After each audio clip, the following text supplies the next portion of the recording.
जय सिया राम समाधानम के तहत आप सभी श्रोता महानुभावों का, भक्तजनों का एक बार स्वागत। आपके बहुत दिव्य दिव्य प्रश्न रोज देखने को मिल रहे हैं और इनका उत्तर देने में बहुत आनंद की अनुभूति अंदर से हो रही है। तो आज का जो समाधानम हम ले रहे हैं वो सीधे आपके प्रश्नों से ही ले रहे हैं। एक बहुत प्यारा प्रश्न तनु गौर बहन का आया है। उन्होंने पूछा है कि मानस में लिखा है अहंकार शिव, बुद्धि अज, तो शिव जी को अहंकार का दर्जा क्यों दिया गया?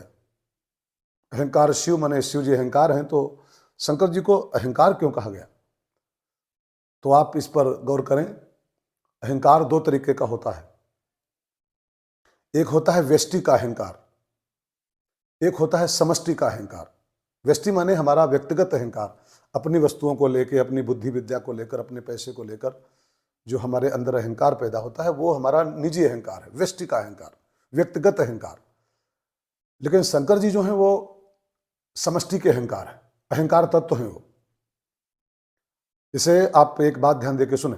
नारद जी ने जब काम को जीता तो उनके अंदर जो काम का अहंकार पैदा हुआ, मैंने काम को जीता है, उनका व्यष्टि का अहंकार था और उसको लेके पहुंच गए कहाँ? वो शिव जी के पास, समष्टि के अहंकार के पास। तो बाबा ने उनको समझाया है कि तुम्हारा जो व्यक्तिगत अहंकार है ये आपका नुकसान करेगा। व्यक्तिगत अहंकार नुकसानदायक होता है और समष्टि का अहंकार तो कल्याणकारी होता है, क्योंकि शिव जी कल्याण के रूप हैं। जैसे कोई अपनी 1 तोले की अंगूठी लेकर के और घमंड से भरे कि मेरे पास 1 तोले की अंगूठी है, और उसको लेके सुमेर पर्वत के पास पहुंचे हो दिखाने के लिए, नारद जी की तरह। तो सुमेर पर्वत सोने का पहाड़ है, वो समष्टि के अहंकार हैं। और नारद जी का अहंकार उनकी निजी अंगूठी था। तो निजी अंगूठी लेके हम 1 तोले 2 तोले की और सोने के पहाड़ के पास पहुंचे, तो फिर उसके आगे हमारे उस अंगूठी की क्या मतलब है? तो शिव जी को क्षुद्र अहंकार नहीं मानना चाहिए। शिव जी पूरे अस्तित्व के अहंकार हैं, वो कल्याणकारी अहंकार हैं। जिस अभिमान की बात रामायण में कही गई है, अस अभिमान जाय जन भोरे, मैं सेवक रघुपति पति मोरे, मैं राम जी का सेवक हूँ, राम जी मेरे स्वामी हैं। कल्याणकारी अहंकार है। और अपनी वस्तुओं का, अपने ज्ञान विद्या का अहंकार, ये हमारा निजी अहंकार होता है। इससे विनाश होता है, इंसान का पतन होता है। तो शंकर जी को उसी अहंकार के रूप में देखना हमको आपको है, वो समष्टि के अहंकार हैं, न कि क्षुद्र अहंकार। दूसरा प्रश्न मेरे सामने जो आया है आज, जयश्री बहन का प्रश्न है कि इस जन्म में भक्ति में जहां तक पहुंचे हैं, मान लो लक्ष्य नहीं मिला और बीच में ही मृत्यु हो गई किसी की, तो अगले जन्म में भक्ति की शुरुआत वहीं से होती है कि या फिर नए सिरे से फिर करना पड़ता है? तो हालांकि ये सब सीक्रेट विषय हैं, गहनो कर्मणा गति, इसमें हम लोग क्या कह सकते हैं। लेकिन हमारे संतों के जहाँ तक अनुभव हैं, तनुश्री बहन, जयश्री बहन, कि संतों ने कहा है कि अगले जन्म में भक्ति की शुरुआत वहीं से हो जाती है। जहाँ पर हमारा इस जन्म में काम रुक गया था, अगले जन्म में भक्ति की शुरुआत वहीं से होती है। ऐसी हमारे संतों की मान्यता है। कई बार आप देखिए, उदाहरण के तौर पर, कई बार बचपन में ही भक्ति की शुरुआत हो जाती है। बच्चा भी 4-5 साल का होता है और उसकी भगवान में रुचि पैदा हो जाती है, साधना में, भगवान की पूजा में, आरती में उसकी रुचि पैदा होती है।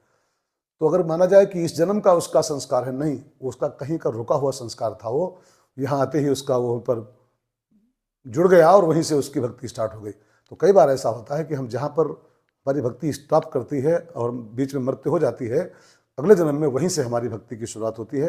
लेकिन फिर भी मैं एक बात जोड़ दूँ इसमें, गहनो कर्मणा गति, ये सब बहुत सीक्रेट बातें हैं। ये तो बस ऊपर वाला ही जाने कहाँ से उसका हिसाब बनता है। हम लोग तो बस हमसे जो अच्छा हो पाए करते रहें।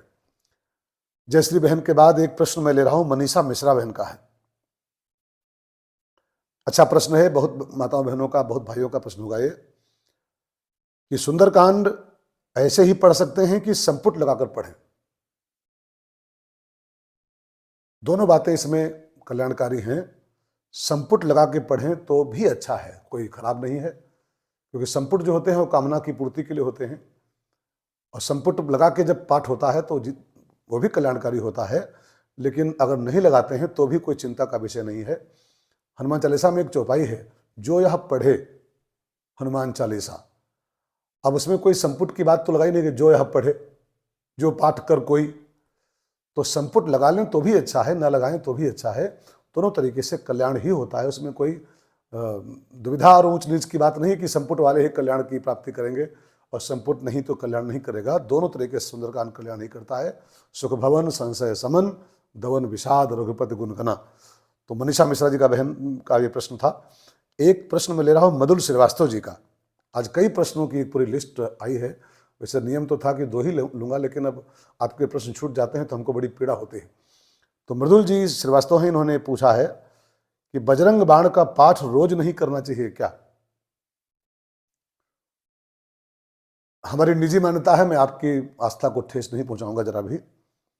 मेरी तो मान्यता है कि बस हनुमान चालीसा अगर आप पढ़ लो ठीक से, तो जो यह पढ़े हनुमान चालीसा, तो अलग से उसको किसी पाठ की जरूरत नहीं है। हनुमान चालीसा ही हनुमान जी की संतुष्टि का रामबाण उपाय है। तो ज़्यादा भागने की जरूरत नहीं है, हनुमान चालीसा का पाठ करें और होए सिद्ध साखी गौरीसा।